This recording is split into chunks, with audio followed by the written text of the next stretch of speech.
வாக்காளர் பட்டியல் தீவிர திருத்தம் தொடர்பாக தேர்தல் ஆணையம் சார்பில் அனைத்துக் கட்சி கூட்டம்.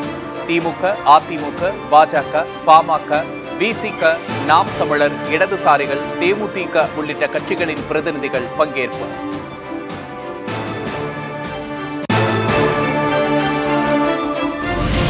தமிழ்நாடு, கேரளா உள்ளிட்ட 4 மாநில தேர்தல் நெருங்கும் நிலையில் அவசர கோலத்தில் எஸ்ஐஆர் அறிவிப்பை வெளியிட்டிருப்பது உள்நோக்கம் கொண்டது. அனைத்துக் கட்சி கூட்டத்தில் திமுக அமைப்பு செயலாளர் RS பாரதி கருத்து.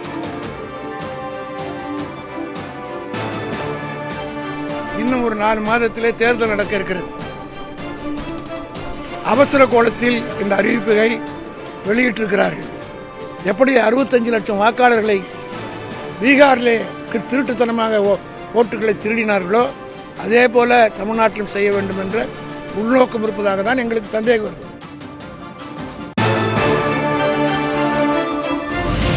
வாக்காளர் பட்டியல் தீவிர திருத்தத்தை அதிமுக முழுமையாக ஆதரிக்கிறது என முன்னாள் அமைச்சர் ஜெயக்குமார் கருத்து. தமிழகத்தில் இறந்தவர்கள் வாக்களிக்கலாம், உயிருடன் இருப்பவர்கள் வாக்களிக்க கூடாது என்ற நிலை இருப்பதாகவும் குற்றச்சாட்டு. வாக்காளர் பட்டியலில் வெளிப்படைத்தன்மை உண்மை நிலை இருக்க வேண்டும் என்று சொன்னால் ஸ்பெஷல் இன்டென்சிவ் ரிவிஷன், அதாவது தீவிர சுருக்குமுறை திருத்தம், இது நல்ல விஷயம்.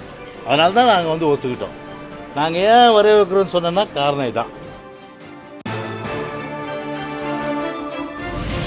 எஸ்ஐஆர் என்ற பெயரில் வாக்குரிமையை பறிக்க பாஜக சதி செய்வதாக முதல்வர் MK ஸ்டாலின் குற்றச்சாட்டு. ஜனநாயகத்தின் அடித்தளமான வாக்குரிமையை எந்த வகையிலும் விட்டுக் கொடுக்க மாட்டோம் என உறுதி.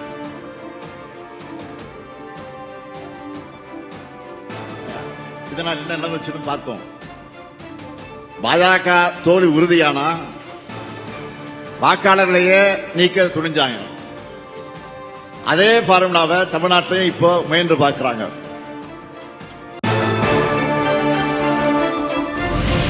திமுக ஆட்சியில் எங்கும் ஊழல், எதிலும் ஊழல் என எதிர்க்கட்சித் தலைவர் எடப்பாடி K பழனிசாமி குற்றச்சாட்டு. நகராட்சி நிர்வாகத்துறை பணி நியமன ஊழல் தொடர்பான வழக்கு பதிவு செய்ய வேண்டும் என வலியுறுத்தல்.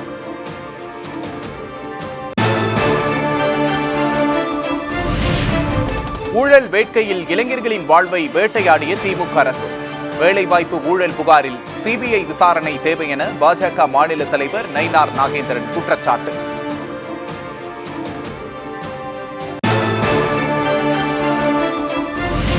தமிழகத்தில் 888 கோடி ரூபாய் அளவுக்கு அரசு வேலைவாய்ப்பில் ஊழல் நடந்திருப்பதாக அன்புமணி ராமதாஸ் குற்றச்சாட்டு.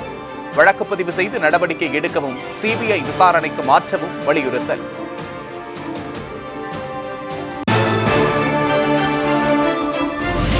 செந்தில் பாலாஜி வழியில் அமைச்சர் KN நேரு சிக்குவதாக தாவேக நிர்வாகி அருண்ராஜ் கருத்து.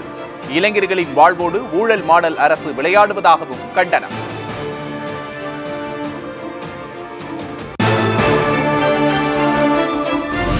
நகராட்சி நிர்வாகத்துறை உதவி செயற்பொறியாளர் நியமனத்தில் முறைகேடுகள் நடைபெறவில்லை என அமைச்சர் KN நேரு விளக்கம். அரசுக்கு களங்கம் கற்பிக்கும் முயற்சி எக்காலத்திலும் வெற்றி பெறாது என அறிக்கை.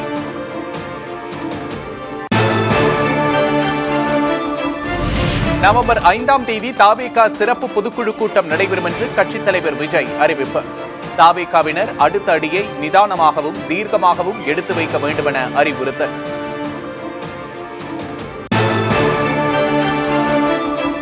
மீண்டும் 90,000 ரூபாயை கடந்தது ஆபரண தங்கத்தின் விலை. ஒரே நாளில் சவரனுக்கு 2,000 ரூபாய் உயர்வு.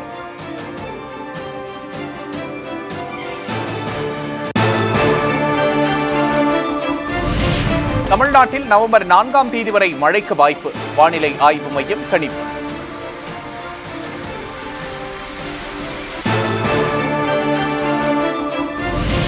பீகாரில் மீண்டும் காட்டாட்சியை கொண்டுவர ராகுல் காந்தி, தேஜஸ்வி யாதவ் முனைப்பு.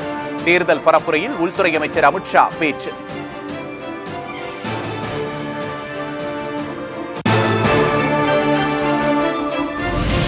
இளைஞர்களை திசை திருப்பவே டேட்டா கட்டணத்தை குறைவாக வைத்திருப்பதாக ராகுல் காந்தி விமர்சனம்.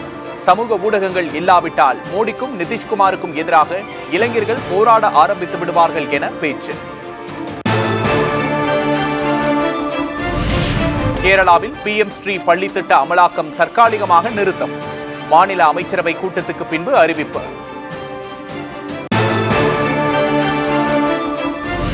சீன அதிபர் ஜி ஜின்பிங்கை நாளை சந்திக்கிறார் அமெரிக்க அதிபர் ட்ரம்ப். தங்கள் நாடும் உலகமும் சந்திக்கும் பிரச்சனைகளுக்கு தீர்வு கிடைக்கும் என ட்ரம்ப் பேச்சு.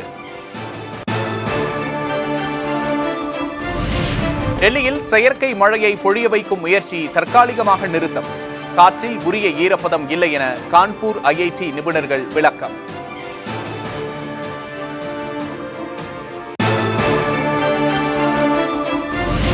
மகாராஷ்டிராவில் வேளாண் கடன்களை தள்ளுபடி செய்ய வலியுறுத்தி வலுக்கும் போராட்டம். தேசிய நெடுஞ்சாலையில் திரண்டு விவசாயிகள் மறியலில் ஈடுபட்டதால் முடங்கிய போக்குவரத்து.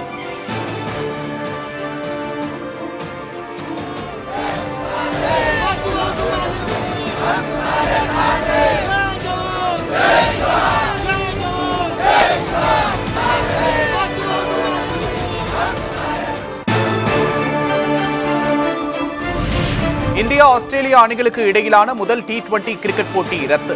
மழையின் காரணமாக போட்டி ரத்து செய்யப்படுவதாக அறிவிப்பு.